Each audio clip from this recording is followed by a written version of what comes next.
زي المزيكا، انا في وجهه نظري يعني المزيكا هي اللي بتجمع الشعوب كتير قوي، او الفن عامه كمان بيجمع شعوب كتير قوي، والكوره نفس الحكايه.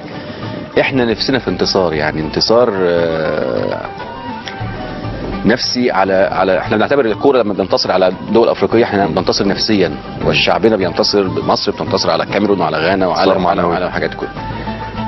فالاهتمام الجامد ده قوي للكوره نتيجه يمكن في انكسارات تانية.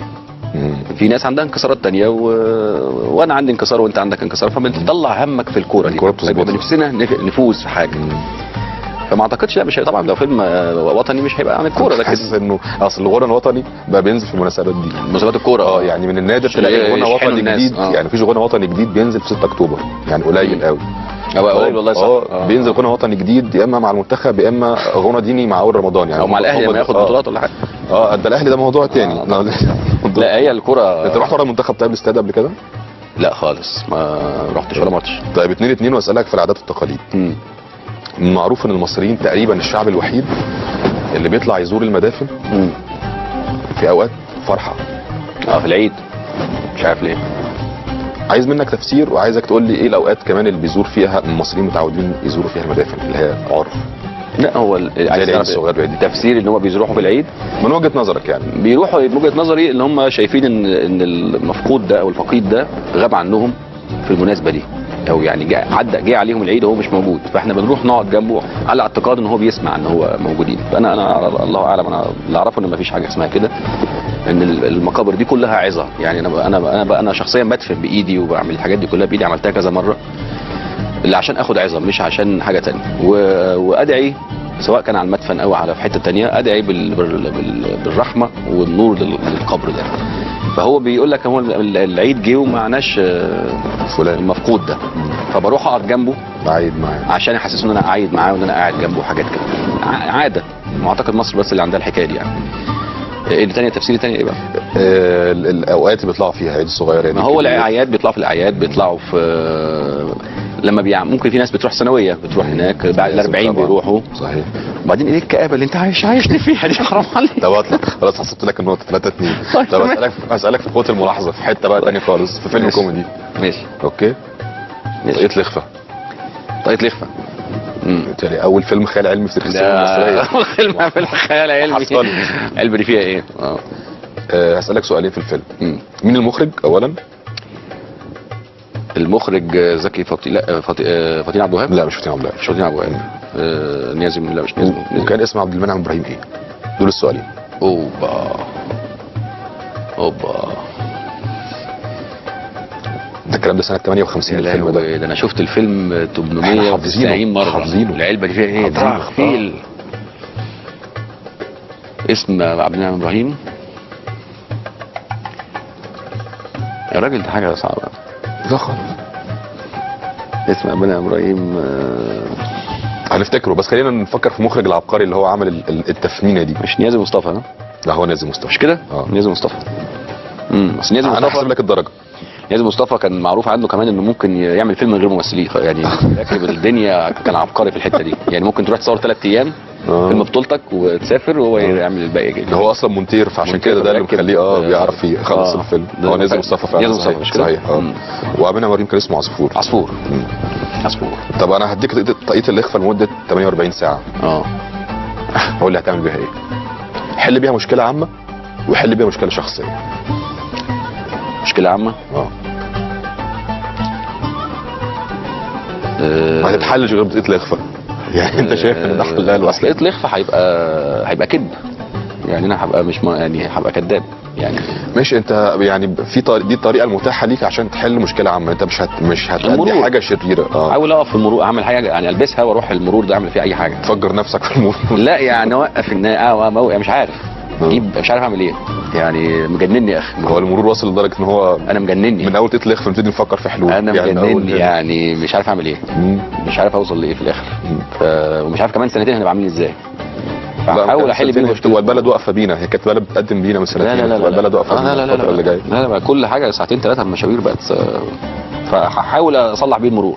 4-2 لاحمد وماشي بشكل كويس جدا وبيخترق بقوه بالمصري اصلي. وهنكمل معاه بس بعد الفاصل. 4-2 ليكوا. والسؤال اللي جاي كوره. تمام. لاعب زملكاوي اشتهر او اشتهر بلقب الحاوي لانه كان بيعمل معجزات في الملعب محتاجه حوار. محمد امام. لا الثعلب محمد امام. حاوي فاروق جعفر. دوزوي لا. على فكره هو حماده برضه. طب ما تسالني حاجه في الاهلي، اشمعنى الزمالك يا اخي؟ لا ازاي تبقى اهلاوي واسالك في الاهلي؟ لازم تشاركنا المعاناه شويه. حماده و4-2 ليك. لا شكلها 4-3 طبعا. حماده يبقى صعب. حماده ده زمان بقى، ده ايام يعني دفعه حماده امام لا دفعه طارق يحيى ولا لطيف. محمد عبد اللطيف. ولا لطيف. الله عليك. لا طب قول لي بس الحقبه الزمنيه فين وانا اجي لك. اصل هو حاوي واحد يعني، هو الحاوي الوحيد اللي كان لعيب جامد. كان ثعلب. بس احنا جيلنا احنا شفنا حماد عبد اللطيف. شفنا هو بيلم الخمس لعيبه ويقع يعني ما كانش ليه مثال. تفتكر الزمالك دلوقتي محتاج حواه ولا محتاج لعيبه؟ يعني ايه اللي ناقص الزمالك دلوقتي علشان؟ انا ماليش دعوه. بسالك كمشجع. لا والله مش محتاج. لا بس في مشكله، سيبك من فنيات الكوره. لا في حواه في الزمالك، في شيكابالا وحسين ياسر، في لعيبه جامده. ما بقول لك سيبك من الفنيات، سيبك من الكوره. هم في حريفه في الزمالك. لا كلمني عن اللي بعد الكوره. متابع مثلا الصفقات اللي بيعملوها، ادارتهم للمشاكل. متابع طبعا. متابع كل حاجه. ادارتهم للاخلاق اللعيبه وعلاقات مشاكلهم مع بعض. عايزين صرامه شويه.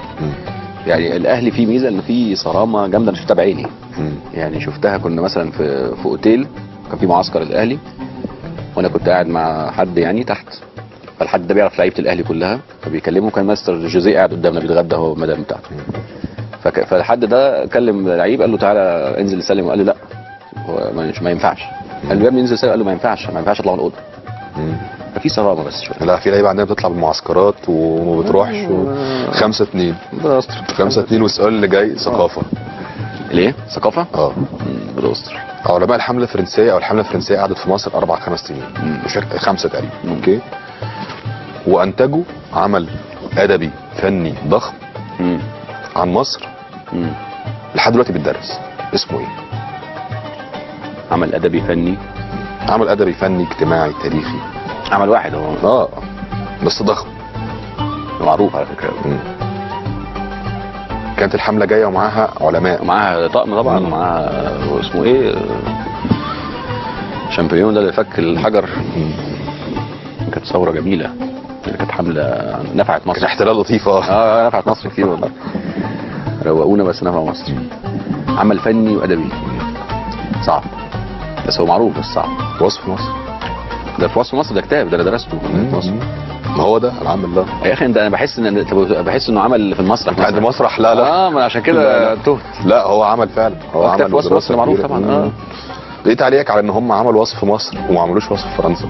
يعني اتفتنوا بمصر لدرجه ان هم مصر دي تفتن اللي ما يتفتنش يا راجل. ده نعرف ناس كانوا يعني هاجروا وهم صغيرين ورجعوا، مش بيرجعوا هنا مش عايزين يرجعوا يعني خلاص، مش بزحمه ومرور وكل حاجه، بس يقول لك بنحبها. يعني احنا بنحب، ما فيش عندنا ده، ما فيش قعده، ما فيش الساعه 1 بالليل قاعدين مع بعض بنتكلم، ما فيش خروج، ما فيش حد يساعدك بره تقع، ما حدش يعبرك. لا مصر دي ما فيش زيها، وبعدين عامله عقده للدنيا كلها. صحيح. مؤاخذه يعني. طب انا هفتري عليك. وصف مصر ده اتعمل يعني في مجلدات. انت داخل ناوي تخش بقى في حاجات جامده. انا عايزك تعمل وصف مصر بجمله اللي عملوه هم في مجلدات. عايز منك جمله في وصف مصر. جمله؟ جمله واحده، كلمه يعني. جمله يعني جمله مبتدا وخبر وفاعل ومفعول به يعني، ونقطه. حتى لو عايز تستعيرها من التاريخ، شايف ان هي ملخصه مصر، ملخصه وصف مصر وينطبق علينا دلوقتي. مصر فيها كل حاجه. تمام. جميله وفيها كل حاجه، وحش وحلو. تمام. ما اقدرش استغنى عنها. بس ينفع يعني البرنامج ده فيه كل حاجه، البرنامج ده فيه وحش وحلو برضه. بس هي فيها كل حاجه، وحش وحلو، وما اقدرش استغنى عنها. انا دي مصر بالنسبه لي. تمام. واللي بيتكلم عنها كلمه بس 5-3. ليه؟ 5-3 ليك. هو اللي فات ده كان الكاس قول كام؟ لا اللي فات ده كان مصر ده بومبا. كانت الثامن. تمام. 5-3. ماشي. عايزك دلوقتي السؤال الجاي الاخير ده لازم اجيبه انا. خليك حلو بقى. طب بص السؤال السريع. ايه؟ السؤال السريع. وهم 10 اسئله صغيرين. لو جاوبت 5 صح منهم هديك الدرجه. طيب هقول لك اسم الروايه وتقول لي مين الروائي المصري او الكاتب المصري اللي عملها. تمام. خد نفس عميق كده. هم ال10 كلهم روايات؟ ال10 روايات مصريه وفطاح الكتاب المصريين. هبدا معاك بالسهل. الثلاثيه. نجيب محفوظ. عمارة يعقوبيان. الاسواني، على الاسواني. دكتور على الاسواني. دكتور على الاسواني. عصافير النيل. عصافير النيل. انت قلت 2 صح. بس معمول قريب في فتحي.